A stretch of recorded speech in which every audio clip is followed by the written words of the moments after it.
আরবের মানুষ শুনো, আমি নবী ঘোষণা দিলাম আজ থেকে যায়েদ ইবনে হারেসা নয়, আমি নবী ঘোষণা দিলাম আজকে থেকে যায়েদ ইবনে মুহাম্মদ।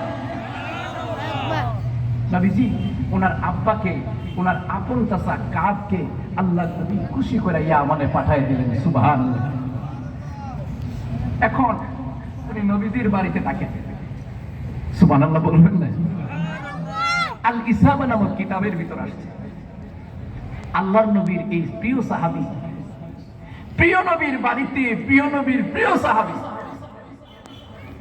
47 বছর সরকারে দু আলমের খেদমত করেছেন, নবীর ঘরের গোলাম ছিলেন। সুবহানাল্লাহ। অনেক সাহাবী নবীজির 10 বছর 12 বছর খেদমত করেছেন, কিন্তু কোন সাহাবীর জীবনে নবীজির ঘরে থেকে 47 বছর খেদমত করেছেন এমন দ্বিতীয় কোন সাহাবীর ইতিহাস কোন ইতিহাসের কিতাবে পাওয়া যায় না। ইবনে হাজার আসকালানী রাহমাতুল্লাহি আলাইহি বলেন যে একজন মাত্র সাহাবী যিনি নবীর ঘরে থেকে নবীর গোলাম হয়ে দীর্ঘ সময় খেদমত করেছেন। কত বছর? কথা কয় না, সবচেয়ে জোরে কম।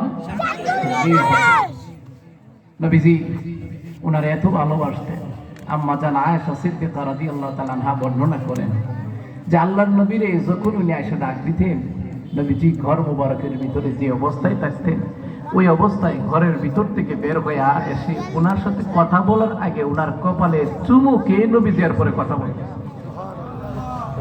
কতটুকু ভালোবাসলে, আম্মা জান আয়েশা সিদ্দিকা রাদিয়াল্লাহু তাআলা আনহা বর্ণনা করছে যে কতটুকু ভালোবাসলে এই কাজটা হইতে পারে।